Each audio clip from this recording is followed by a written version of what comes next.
Ladies and gentlemen, welcome to Datacron set 28, the good, the bad, and the awesome. We're going to be looking at everything about this Datacron from stats to character abilities and focus Datacrons. Just keep in mind, this is a 3v3 set. Since they only last 3 months now, we're going to have 2 seasons of 3v3 and 1 season of 5v5. So let's get into it. And if you do like these videos, please subscribe to show your support. Thanks.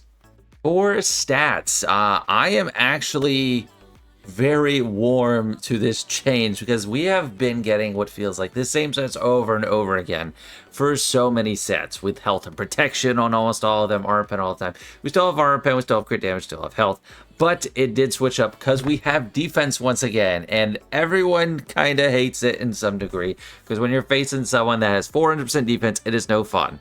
But this is a really strong stat, and I do think it is time to switch it back up, bring defense back in for a little bit, but this is the stat to beat all other stats. It's at least in the numbers they give it to us. They're still giving us insane numbers for the level 7 to 8, 75 to 100%, down to like the level 1 and 2. I think it's up to like maybe 50%, but you can get crazy numbers of defense. Also, offense and crit chance I am rating as bad. Crit chance is normally in the bad category, but offense I added this time just because the numbers you're getting are so poor. You have to get like almost every perfect roll to have a decent amount of offense, and that would be only a mono stat cron. Like, you'd be lucky to get over 50% offense if the only stat you had on the whole cron was 50%. So I don't think that's particularly great, especially with some of the focus Datacrons we have out there that could give you that easily. I consider putting resistance penetration in the bad category as well, but it is useful for characters that are dealing special damage. We seem to have more of a percentage than we did in the past now. I feel like a lot of characters come out and they do special damage. It's the same as armor penetration. It's just for special damage characters compared to physical, but they're both considered good. Crit damage is more versatile overall. There's a lot of circumstances where, yeah, you want armor pen. Armor pen is great. But crit damage is going to be good for both physical and special damage characters. So it's just more of an easy catch-all. Health, I still consider it good, but since we do have defense, I didn't want to put health in the awesome category. But health is one of those, like defense, it's good for everybody. Everyone, it has hit points, except like B1 battle droid or something, and they need to be able to take more of them. That always helps. So stats, I do like the spread this time. Now let's go on to the alignment abilities. So first we have light side, and I kind of did a switcheroo with how they've been running light side versus dark side. We have the offensive buffs on basic for light side this time around, which I do think is the catch-all. When in doubt, that should be like the only one you really care about for level 3. That's going to be good for basically anybody. The only other decent one is if you use a special, you get evasion up, health steal up, and health up. Pretty broad impact buffs, but it is more limited in that it is a special. However, on your first turn, you'll typically want to use a special, unless you're a Scoundrel for this set. So we'll talk about that in a second too. It's going to have great synergy with Scoundrels. The bad ones, this one I used to rate as good, but it's just over the months and years that we keep getting it, like I just never want to have it. So this 15% offense and 20 speed when the light side allies defeat, I don't consider that good. This dispelling debuffs too small of a percentage, the healing too small as well, but that is light side. Only one real big target. And for dark side, we also have that other little reversal. They are getting the turn meter for this one, starting with 25% turn meter, which is of course good for basically everybody. I gave it the infinity sign, which I could have got given to the offensive buff sign too, but just an oversight. Yeah, that's the one, like the default one to go for. The tank side revive is definitely a very strong one as well. I also put it in the awesome category because you could really make some good use out of it. You put it on a team where the main counter is not one that causes that prevents revives, and you're gonna really frustrate people. I don't know. Yeah, dark side tanks, Malgus, Malik come to mind. Kylo Ren on mass, plenty of stuff, plenty of applications. The speed up on a basic is always another solid one as well. That's not on their turn. That's just any basic. So that would not be an issue whatsoever. And then the bad ones are 2% health recovery and then some Howler Protection for dazing or stunning. Just very situational or very weak, so those are not good. But definitely go for the turn meter first and foremost. And next up, we have the light side faction abilities, which is Mercenaries. So we have two ambiguous factions for this, Mercenaries and Scoundrels, both of which have plenty of light side and dark side people in them. But the Mercenaries is light side, the Scoundrels is dark side. We got a lot of good options here. One that's decent is a revive prevention. That's okay. It's very situational though, so I wouldn't try to stock up on them. We got the stun for any special irresistible, which is good. That's solid. That's kind of an all-arounder. But the one I think you need to focus on the most, and we've had this before. It's been a while. Actually, no, we haven't had this before. I'm thinking of the Scoundrel one, but this is really good. Or maybe we have had it. I don't completely remember at this point. But it's the wordy one. That's pretty safe call to be the best. 100% defense penetration at the start, which is great because when I think of Mercenaries, I think of the Baylan team. We have special and armor and physical damage on that team. So defense penetration encapsulates both armor penetration and resistance penetration. It's just getting through defense. Whenever a mercenary ally attacks out of turn, they attack again once per turn, doing 5% more damage for each stack of Soldier of Fortune they have. And for Soldier of Fortune, we usually have like 20 to like upwards of 20 stacks on a Baylan team. And on Baylan himself, he gets like 50 to 70 pretty often. So that's a lot of extra damage. And then whenever an enemy attacks a mercenary ally out of turn, expose that enemy for 2 turns, can't be evaded or resisted. So just a lot more damage there. Nothing in the way of like really controlling anything. Like stun is controlling the enemy. It's just extra damage, but both are pretty solid. These bad ones, health and protection, based on enemy protection recovery. I guess there are situational instances where maybe that could be helpful, but just by and large, don't worry about it. Whenever a mercenary damages all, like if you AoE, get tenacity up to all allies. That could be good. There are some AoEs. I mean, Baylan, Shin, and Marok all have AoEs. You got Dash as an AoE. Plenty of mercenaries have AoEs, but it is just one buff at the end of the day. So I don't think of that one is that good. And for Scoundrels, this is the one I was thinking of in my head when I was talking about we've had it before. The first time each Scoundrel ally uses a basic on their turn, reset their cooldowns and gain 100% turn meter, limit once per character per battle. That is really handy to do a lot of damage fast. And another nice thing about it is it's more of an offensive tool than a defensive tool, because the AI on defense is not going to try and use their basic first. But for you, you get a turn, you do a basic, just get a little extra damage, and then you also do a special. I think of Dash Han Chewie for this in 3v3. It used to be super useful because you start with Han, he automatically does his basic.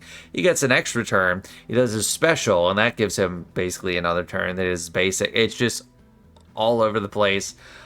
You can just really rack up a lot of extra damage with that. Like a lot of good basics out there, especially for Scoundrels, which is the biggest faction in the game. Whenever a Scoundrel ally inflicts a debuff on an enemy during their turn, they deal bonus damage equal to 10%. That's a decent one. Getting 10%, 2% turn meter whenever a debuff expires, that's also pretty good. So those could situationally be better if you have really heavy debuffs. But this is kind of going to be the one to go for. This temporary offense and speed up an offense when you stun an enemy, just kind of crap. So don't worry about those whatsoever. And now for the level 9 abilities. Starting with Mercenaries, we have 2 bad ones and 3 pretty awesome ones. So Veteran Smuggler Han Solo, whenever he stuns an enemy, he gets all this stuff. It's not going to happen super often. He can stun, but that takes a long time. Just not worth it. Zalbar, whenever another ally recovers protection, which could happen pretty frequently, he gains Foresight for 1 turn. I don't think that's really a game changer, so I just rate it as bad. It's something. I mean, if you're using a team that has Zalbar in it, you might as well, but just not really doing it for me. The 3 awesome ones. These guys always all seem kind of similar to me. I mean, there's 2 Star Killer characters, and then not Kyle Katarn. Cal is kind of in that same category of like in between episode 3 and 4, and just kind of like a random person that's not in the movies or anything that we have. So all these 3 guys seem similar to me. But these are all really good. We've had the Jedi Cal one before. This basically makes it so you can get to the insta-kill on your 3rd turn instead of your 4th turn, which is pretty awesome. Whenever he uses Impetuous Assault, so that's his, I think that's his insta-kill. He gains 50% defense penetration and 100% offense for 2 turns, so he's really juicing him up. Whenever he gains a buff, which is pretty often on the teams he's on, the Jedi Knight Revan team or Jedi Master Luke team, you can get a lot of extra defense. Kyle Katarn. So he's going to make a compelling case to make a mercenary team, but there's a lot of things going for Baylan right now, a lot of options. So I am just not sure. At the start of the battle, Kyle gains Jedi Knight till the end of the battle, which is really nice. And it's applied, the effects are applied to mercenary allies. And just so you know what it is, that's 50% defense and offense. Normally it's just to rebel fighter allies, but that's a huge boost immediately when you put them with mercenaries. That's awesome.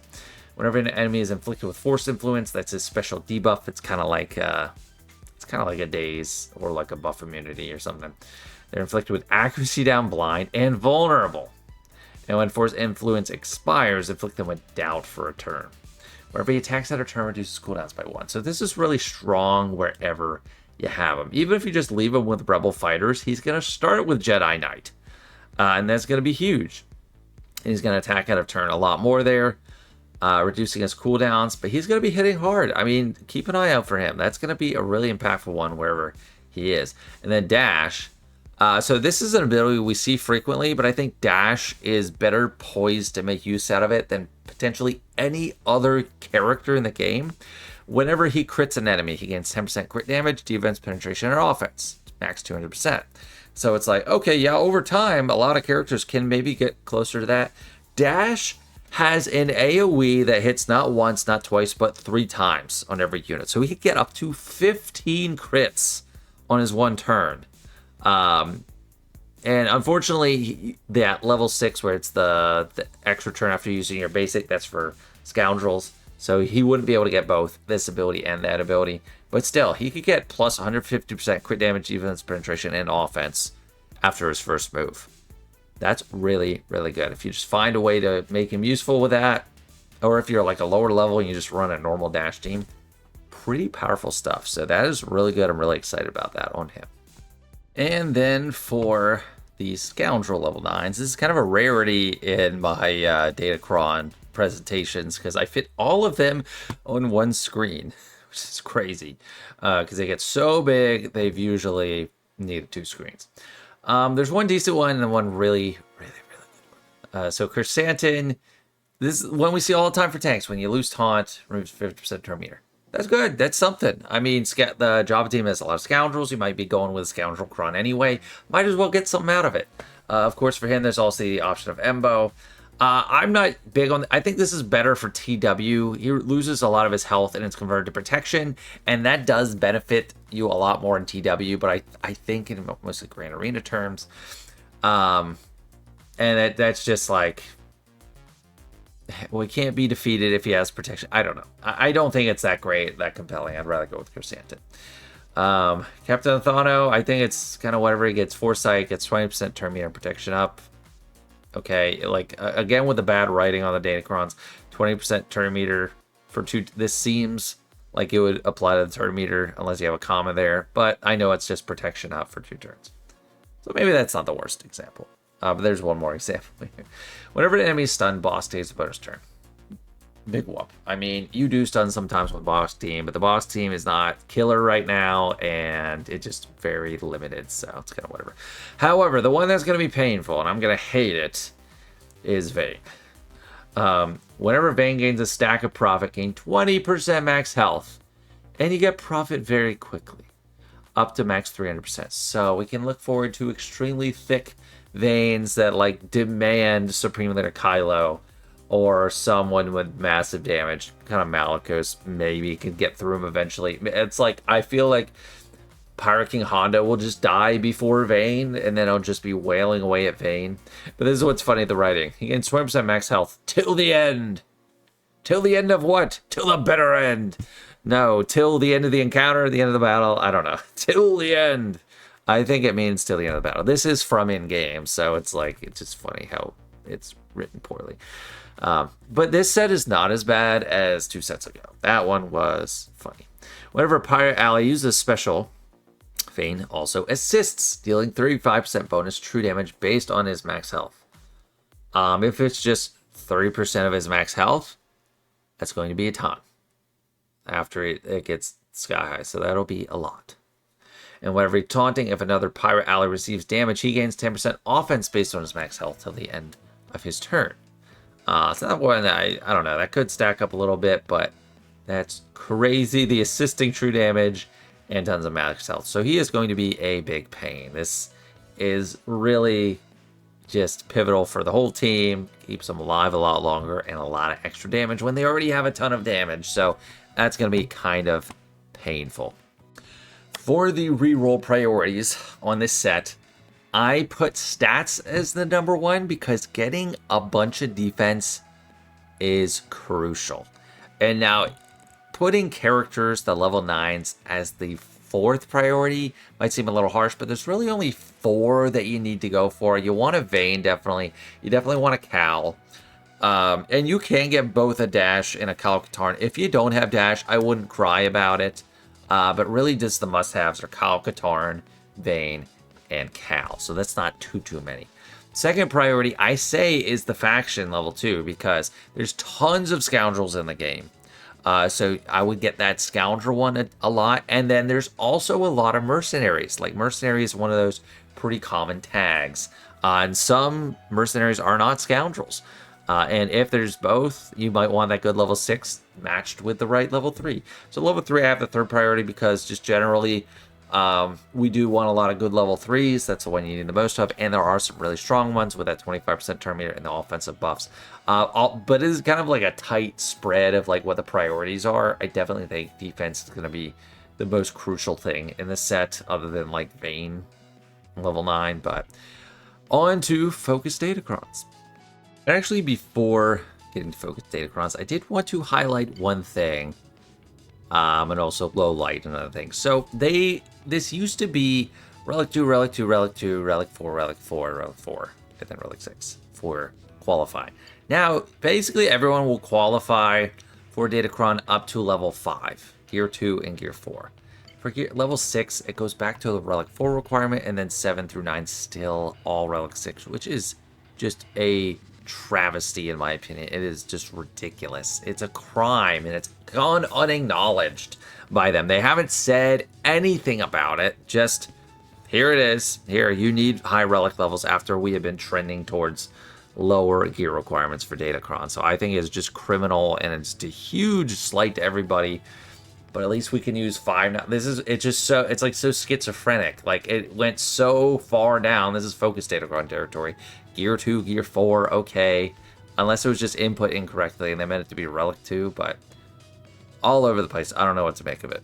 But now it's time for focus Datacrons. I decided to just kind of look at them on Squid.GG instead of putting them in my spreadsheet. But if you hate that, then let me know. But if you have any sentiment less than hating it, just please allow me to do this and save a little time since I have to do these every month now.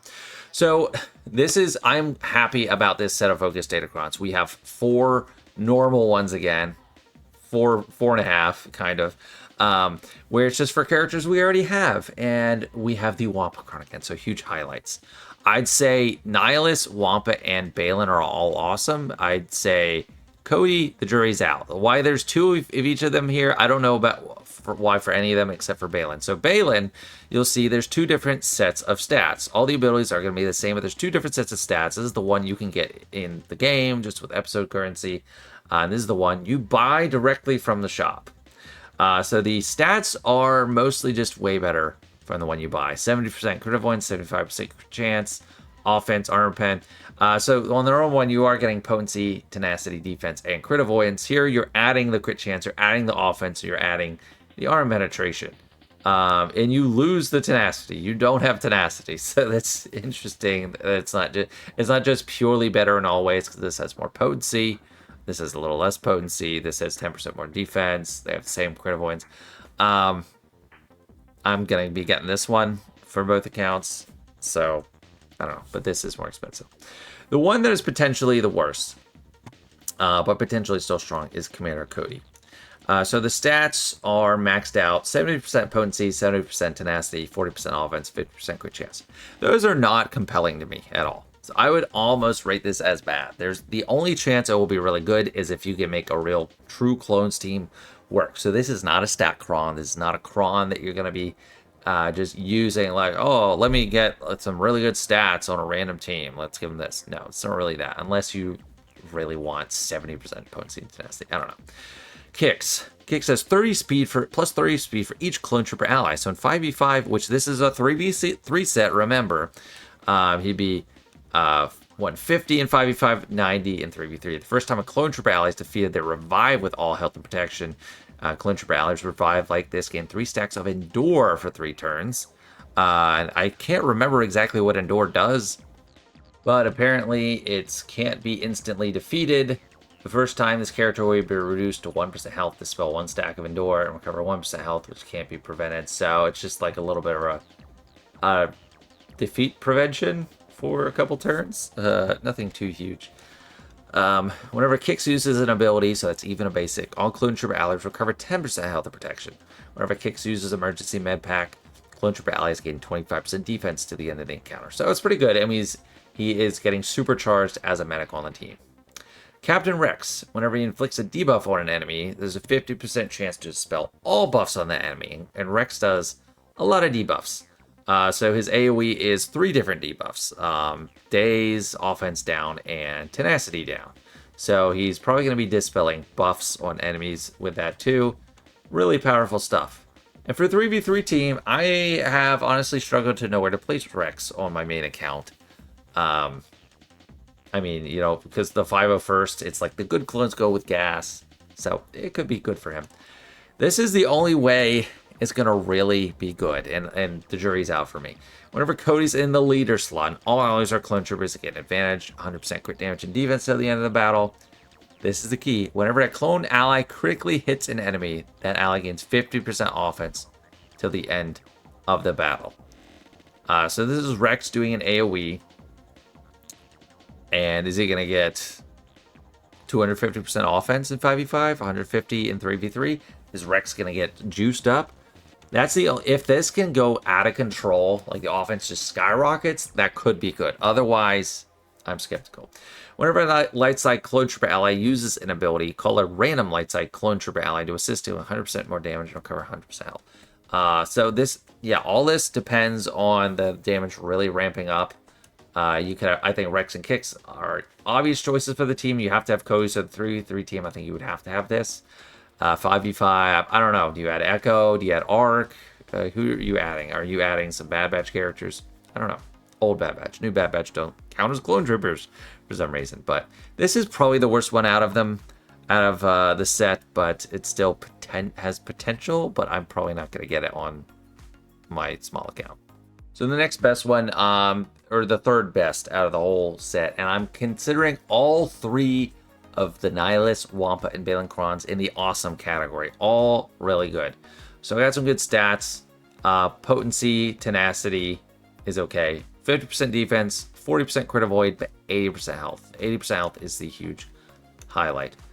So Scion, a lot of people skip Scion now, and I don't blame you. Whenever he uses an ability, deals more damage equal to half of his tenacity percentage.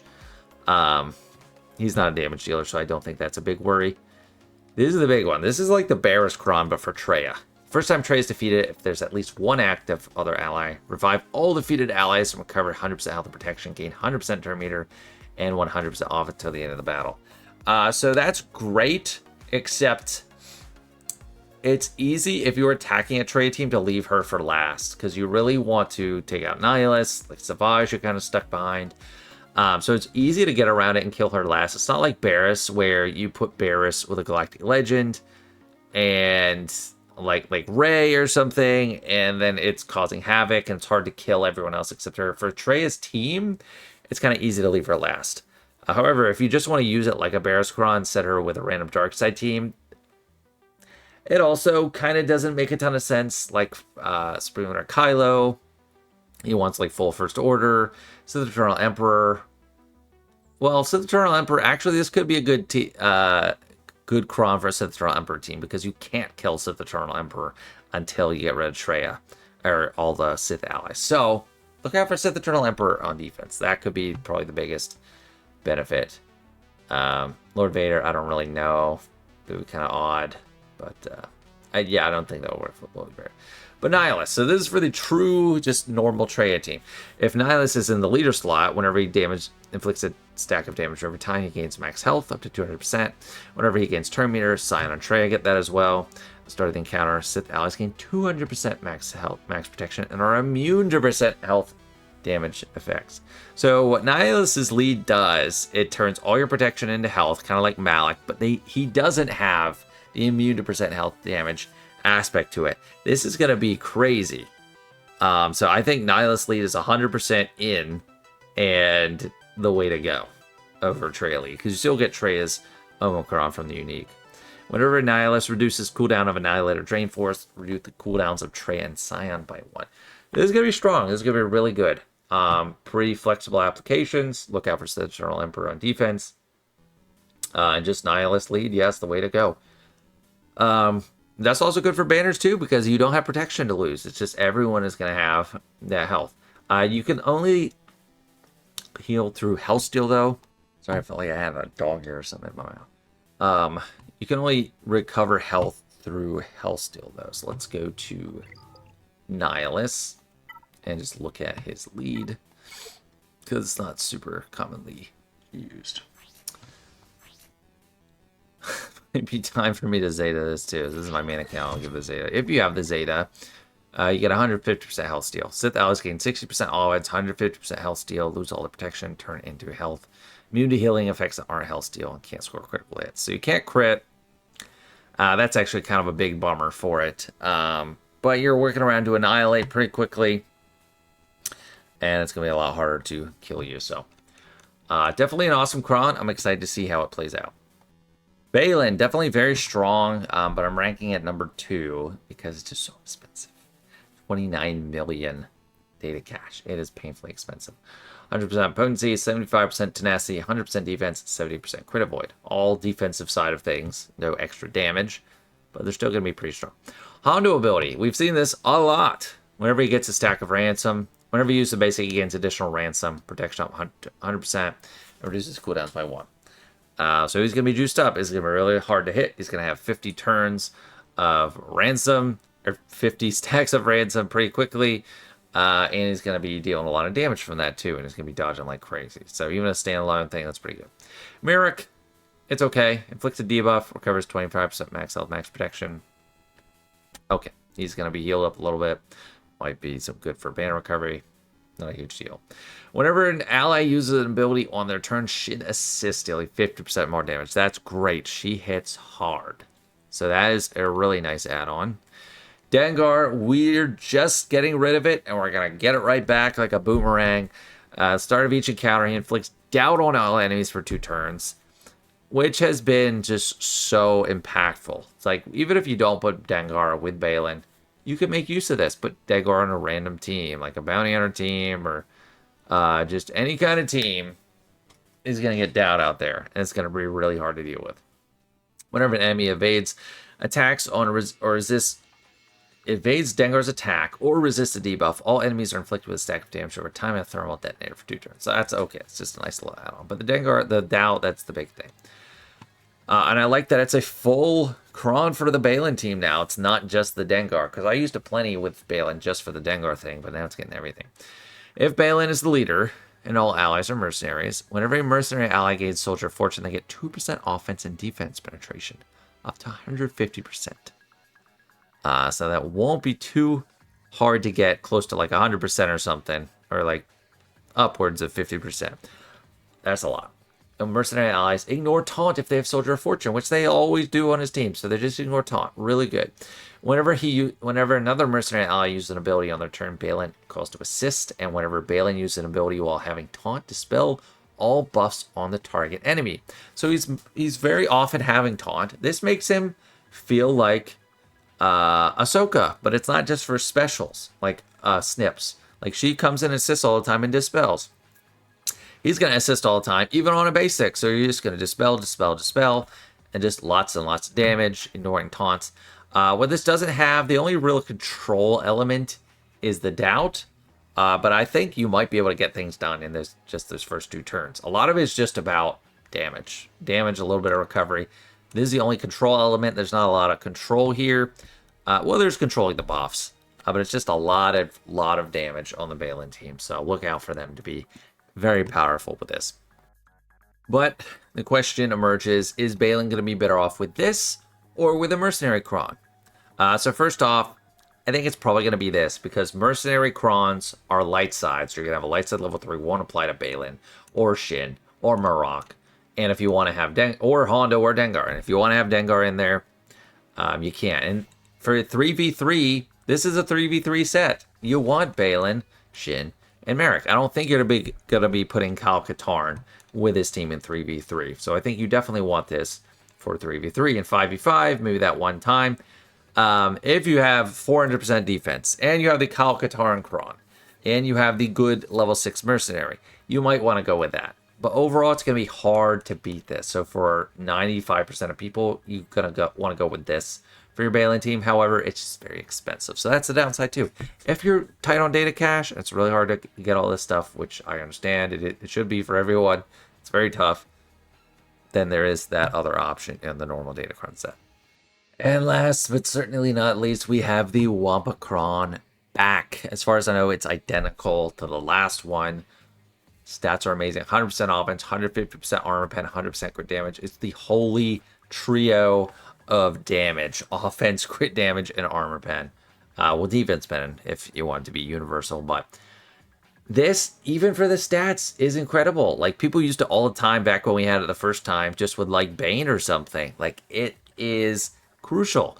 And if you're most people, and you're not, like, tippy top of Kyber 1, you have insane opponents all the time, the Wampa Cron itself is amazing. It beats Jabba pretty handily. You just need some good, decent tenacity on Wampa to start. It can beat Leia. It can beat all kinds of stuff. I'm so excited to have this back. First ability. Whenever Wampa uses an ability, they deal damage equal to half their tenacity percentage, max to 100% more. Only trigger if they have more than 0% tenacity. Another reason to start with some tenacity in the body. Whenever an enemy is inflicted with a debuff, Wampa gains 5% offense until they are defeated. And then if there are no other active allies at the start of the battle, he gets his ability in Territory Wars, so he could use them in TW2 with his Omicron. He gains 100% defense, max health, max protection, is immune to daze and stun, and whenever he attacks at a turn, he ignores protection. So as long as you have some tenacity and you can resist, you're going to be ignoring the protection, attacking at a turn, tons more defense, health, protection, a lot more damage just through the stats and ignoring protection, and it's so good. He's so good. This is just, it's like fan service. It's player service to let us have Wampa again. I am so thankful that we get to see the exact same one again, because my small account missed it. Like, it was transformative for me, and I definitely need some juice after this green set is expiring. So Wampa, I think, is the one everyone should go for, no matter what. Even if you don't have Wampa for some reason, like, these stats are great, and it's just one of the cheaper ones.